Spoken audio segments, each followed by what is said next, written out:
Voilà. Donc vous disiez que votre père est un artiste reconnu et que comme je suppose, comme tout artiste, il attend que son fils certainement fasse d'énormes efforts pour lui prouver qu'il est à la hauteur. Oui, ça a été ça, ouais, ça a Ça, été je ça comprends. jusqu'à ce que je puisse vraiment faire mes preuves parce que le problème c'est toujours quoi? Quand tu es fils d'eux, c'est toujours difficile parce que tu dors sur les lauriers du nom de papa, il te court tout, il te fait vraiment Effectivement. oui, des choses jusqu'à ce que quand j'ai commencé à être reconnu, sélectionné par exemple à la Biennale de Dakar en 2004, c'est en ce moment-là vraiment qu'il a commencé à croire comment ce que je faisais jusqu'à ce que le chemin ça s'est fait tout seul à d'autres biennales et puis à d'autres manifestations artistiques par le monde. Pour information, je suis de Dakar. Ok, Je suis sénégalaise. oui, de Gouma Wolof. Ah, c'est déjà pas mal, hein. Oui, à Dakar, j'ai été par deux fois en 2004 à la Biennale internationale. Ah, Et en cette occasion, j'avais aussi présenté mon travail théâtre Daniel Sorano. oui, C'était là-bas un travail sur la sculpture contemporaine dans le cadre de la manifestation OFF. Et dans le cadre de IN, ça se passait au 6S, si j'ai bonne oui. mémoire, ouais. Si, ça suit. Oui, et puis je suis revenu encore 2 ans plus tard pour faire un projet dans le OFF. Et le projet, oh, je perds la mémoire, je sais plus c'est que. Ah, non. Ouais, je me rappelle plus. Ça se Le comprend temps. 2004. Oui, 2004 et puis 2006, ouais. D'accord. 2006, ouais. Ouais. Donc, on peut dire que votre principale inspiration, ça a été votre père. Je vais peut-être pas dire mon père, mais il a beaucoup participé à mon parcours parce que tu es là, tu vois la matière très petit, comment est-ce que ça se joue, parce que j'ai commencé à dessiner, je devais avoir 3, 4, 5 ans, mais j'en faisais pas métier comme tel parce que j'avais pas le statut, donc il fallait d'abord finir les études au lycée pour aller à la fac. C'est quand j'arrive à la fac, j'ai dit je ne vais pas aller à la fac parce que je voyais aucun intérêt parce que lui préposisait Oui. que je devienne avocat ou journaliste. D'accord. Donc, tu vois, j'ai fait un peu la tête dure parce que ça ne ressemblait pas et puis voilà. Donc, qu'est-ce qui vous a plu dans le monde de l'art, qui vous a montré la voie, qui vous a fait J'ai savoir? été dans une école d'art. D'accord. J'ai été dans une école d'art pour apprendre BA de l'art, donc j'ai l'histoire de l'art, j'ai la pratique artistique. C'était juste des études universitaires d'art. D'accord. Donc, d'une certaine manière, c'est vos sentiments envers cette activité qui vous a poussé sur cette voie. Parce Non. que vous adorez l'art. Non, peut-être pas, c'est parce que j'ai toujours été quelqu'un de très libre et je voyais qu'avec, dans les prismes de l'art, on pouvait avoir beaucoup plus de liberté que d'être dans un autre cadre de métier. Par exemple, quand vous êtes confronté à être avocat, vous êtes obligé d'entendre des gens, de faire des concessions, de mentir, de défendre. Et je ne voulais pas rentrer dans cette hypocrisie-là, je voulais que je fasse un travail comme je pouvais le ressentir. C'est vrai, l'art, c'est pas vraiment un métier là où quand tu commences à penser à le faire pour gagner de l'argent parce que c'est quand même très difficile, quoi. Donc je ne l'ai jamais fait pour gagner de l'argent parce que mes parents ils voulaient que moi je sois dans un truc de sécurité financière ou professionnelle. Et moi je ne me suis pas vu comme ça, je me suis un peu rebellé et puis voilà. Donc depuis beaucoup de temps je continue à voyager par le monde, par mon travail.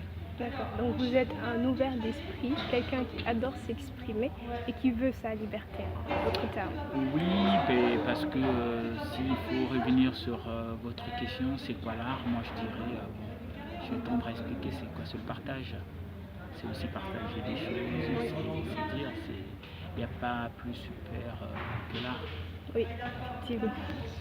Donc, quel est votre objectif à travers l'art? C'est de raconter des choses. Voilà, je me donne, je suis quelqu'un qui n'est pas dans les plans carrière. Je fais un truc et puis ça suffit. D'accord. Donc, votre objectif, c'est de faire entendre votre voix, faire voir au monde votre vision, Oui. c'est bien cela, Oui. pour montrer quoi exactement? Est-ce engagé ou bien... Déjà un peu l'art en lui-même, c'est un engagement comme tout métier. Et si on est avocat, on est dans un engagement de défendre les droits. Oui, Donc si on est écologiste, on est dans des principes de défendre une cause. La cause, c'est quoi? C'est l'environnement.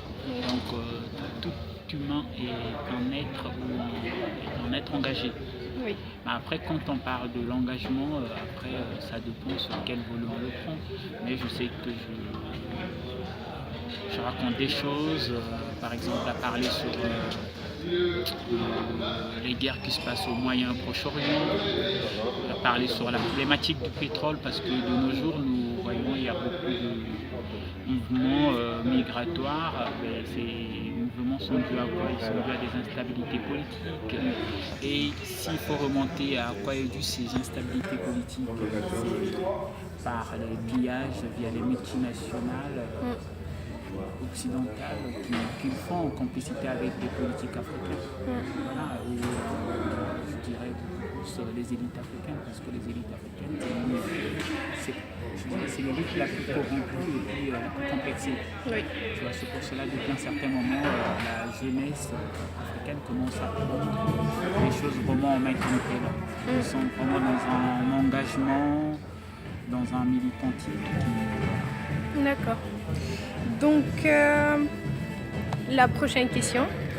À quel mouvement vous identifieriez-vous le plus au niveau de l'histoire de l'art? De l'art contemporain, de mon temps, sans pourtant ni mettre une étiquette. Parce que déjà se mettre des étiquettes, c'est déjà se faire une forme d'emprisonnement ou de ghetto. Donc je laisse aux spécialistes de l'art, des critiques, des curateurs, des commissaires d'exposition et des historiens dire de ce qu'ils pensent de mon travail. D'accord. Donc, comment exprimez-vous votre art? Je l'exprime par différents médias, que ce soit en performance, dans les installations ou encore dans l'écriture. D'accord. Donc, on peut dire que vous écrivez, si c'est dans l'installation, ce serait des scènes ou bien... Non, mais quand je parle de l'écriture, c'est vraiment dans l'écriture vraiment classique comme telle, c'est-à-dire à parler sur l'histoire de l'art. C'est un autre volet un peu d'une de mes deuxièmes casquettes, où je curate un peu des projets artistiques avec les artistes que j'aime beaucoup le travail, et puis aussi à écrire un peu des nouvelles, mais sans pourtant se réclamer d'un statut d'écrivain, parce que c'est déjà un métier à part entière. D'accord. Donc, comme vous dites, vous êtes écrivain. Comment voyez-vous une page blanche? C'est ce que je disais que c'est déjà très difficile de se réclamer d'écrivain, parce que je viens quand même d'un pays là où il y a beaucoup plus d'écrivains que le nombre de la population. Et donc la littérature congolaise, c'est une littérature à part entière, c'est pas une littérature africaine. Vous voyez, on compte des tonnes et des tonnes d'écrivains. Si je commence à en citer, on va dormir ici. Donc une page blanche pour vous doit être remplie. Une page, pourquoi pas dessiner, pourquoi pas écrire un petit poème. Oui. Et puis voilà. Voilà. Donc comment structurez-vous votre travail? Je structure presque rien, parce qu'en effet, étant un artiste professionnel, je travaille avec des galeries et puis aussi avec un agent. Un agent, c'est un manager, c'est lui qui, comment pourrais-je dire, c'est lui qui manage mes projets. Moi, je fais que travailler, et puis c'est lui qui cherche les partenaires, soit pour les acheter, pour faire des résidences par le monde. D'accord. Quand pensez-vous qu'une œuvre d'art elle est achevée, votre œuvre, quand pensez-vous qu'elle est achevée? Quand elle est achevée, c'est du moment que l'artiste appose sa signature. D'accord.